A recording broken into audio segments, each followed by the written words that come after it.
Fascinating day there with Debbie Rowe, but in the end, was a picture built that helps AEG in the sense of Jackson's clear long-time use of propofol and all these doctors, not just Conrad Murray, queuing up to supply it for him?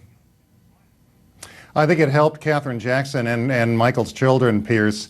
Remember, both sides are trying to prove that Michael had an addiction to painkillers and prescription medications. The plaintiffs, Katherine and Michael's kids, are trying to say that AEG knew of this because one of their executives was his tour manager twice during the 90s and actually hired an addiction specialist to help him after he became addicted following the Pepsi commercial. The defense is claiming that he was addicted to prescription medications because they want to show two things. They want to say he was responsible for his own demise, and number two, if they're held liable, they want to keep the damages low. They want to say that addiction to painkillers and medication lowered the value of his career, lowered whatever expectations there were about what he could earn. So they're both trying to prove he was addicted. I think she helped Katherine and Michael's children. I think what she described is something that AEG, in my opinion, had to know about because of their constant involvement with Michael Jackson, particularly that executive who was his tour manager on 2 tours. So I think AEG is going to be hard-pressed to say we never heard this was going on, we knew nothing about it, it's news to us, particularly when they said they had investigated Conrad Murray to see if he was suitable and then changed their position, said we said that but we really didn't do it.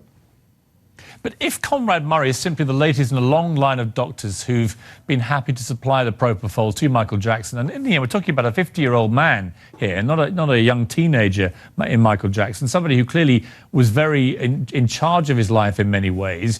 If he was just using Conrad Murray as he had many other doctors to give him what he wanted, does that not in a way help AEG's case too? Well, but that's not what I think happened. I think what AEG did was they were willing to take big risks to get big returns. They knew they could make a fortune if Michael Jackson's comeback was successful. And what I think they mistakenly did, looking backward, is they agreed to take responsibility for Conrad Murray. They agreed to pay him $150,000 a month. They sent him an agreement to sign where they talked about the obligations they would have with respect to him. And they sent emails just reminding everyone who was paying Conrad Murray and suggesting that they were putting pressure on Conrad Murray to make him perform. So I think the problem is that they took some risks, including taking responsibility for Murray as a price to pay for getting him on a comeback plan that would have been the biggest entertainment comeback in history. When you hear the family talk about that, not entirely surprising, but certainly a familiar pattern. They've all, from Michael's father to his mother to the siblings, all repeating this same pattern about how they believed all these people were around Michael, forcing him against his health, really, to do this tour. How significant will any of that be when this trial starts? It could be very significant. Apparently there are emails from his choreographer, Ken Ortega, warning AEG that he's not well. He has serious physical problems, serious psychological and emotional problems. He's asking for professional help. And I'm informed that there are some emails from AEG basically telling Murray, you better get him to rehearsals. So I think this issue is well-founded by the siblings, and I think it's going to be a big issue for the plaintiffs, and I think AEG is going to have a tough time explaining it. AEG's lawyer, Marvin Putnam, said it was the 2005 child molestation trial, which you were obviously involved with, that caused Michael to dramatically increase his drug use. Do you think there's any truth in that? I really don't. Now, I was his lead criminal defense counsel in that trial. I talked to him throughout the trial. He was lucid, he was articulate, he was cooperative. I never had a problem working with Michael. My co-counsel, Susan, you and I both thought he was one of the nicest clients we ever represented. And I did not see drug use as a problem during the trial. Now, the verdict day, he didn't look well. I will say that. He'd been through over 5 months of trial, all the stress and strain. We were in court 5 days a week. And I do think that he suffered physically and emotionally during the trial, but I never saw him take a prescription drug. It would not have been unusual if he had, because people in situations like that are sleep deprived, they're depressed, they have anxiety. If he did take something, it would not have surprised me and it would not have been abnormal. But he never was a problem for us when it came to talking to him, getting information from him, telling him what was going on. He was a delightful client to represent. There's one of the emails that you alluded to is from AEG Live CEO or co-CEO Paul Gongaware, which says, we want to remind Murray that it's AEG, not MJ, who is paying his salary. We want to remind him what is expected of him. Quite explicit, really, there, you would think, in terms of who's responsible. I suppose on the flip side, Michael Jackson was a very well-known, highly temperamental pop superstar, prone to cancelling concerts, having a variety of health issues of various types of severity, unpredictable, all those things, like many pop artists. Could that work against the family's claim in the sense that AEG may say, look, yeah, we did try and get him to work, but he was a bit flaky?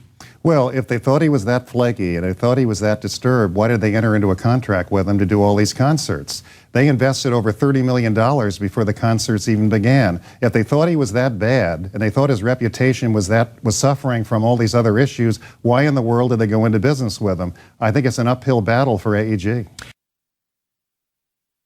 They show that this is a troubled entertainer. This is someone who for 10 years had been taking propofol, who couldn't sleep, if they paint this picture that with or without AEG, he was going down this road where his life was at an end, could that help their case? I don't think so, because the jury is going to be asking themselves, if he was so bad and so damaged, so tarnished, so troubled, why did they enter into a contract with him? Why did they invest over $30 million in him before the tours even began? It's a contradictory situation that they're in. The more they attack him, the more people are going to say, then why were you doing business with him? It's a problematic issue for them. It certainly is, and shows some ugly stuff, could have so many different meanings. A cornerstone of the Jackson case is an email that AEG Live co-CEO Paul Gongaware wrote 11 days before his death. I want to read it to you. It says, quote, "We want to remind Murray that it is AEG, not MJ, who is paying his salary. We want to remind him what is expected of him." Again, that's from June 14th, 2009. How important is communication like that going to be to this case? It's critical, because AEG is claiming that they were in negotiations to hire Murray but never really did. However, their lawyer drafted an agreement, sent it to Murray. Murray signed it and sent it back. And they're claiming that because Michael died the next day and they never actually signed the document, they shouldn't be bound. But under California law, you don't need a written agreement signed by all sides to have a contract. And those emails suggest that they knew they were employing him and they were trying to direct him as an employer directs an employee. These technical arguments, again, may backfire. Let's talk about the A-list of celebrities, how that might affect the case if they have to take the stand, and affect the jury. I mean, firsthand, about the high profile of this, of Michael Jackson, and of course of a trial surrounding his life. So Diana Ross, Spike Lee, how does that play here? Well, along with the emotional appeal to the jury, these celebrities are going to show just what his life was worth. This was the best-known celebrity in the world. He was a musical genius, an artist, a dancer, a singer, a choreographer, beyond comparison. And as they take the stand and testify to just how brilliant this man was, the dollar value of his lost life, remember he only died at 50, his parents are both in their 80s, the dollar value of what his life was worth is going to increase in the jury's mind, I believe.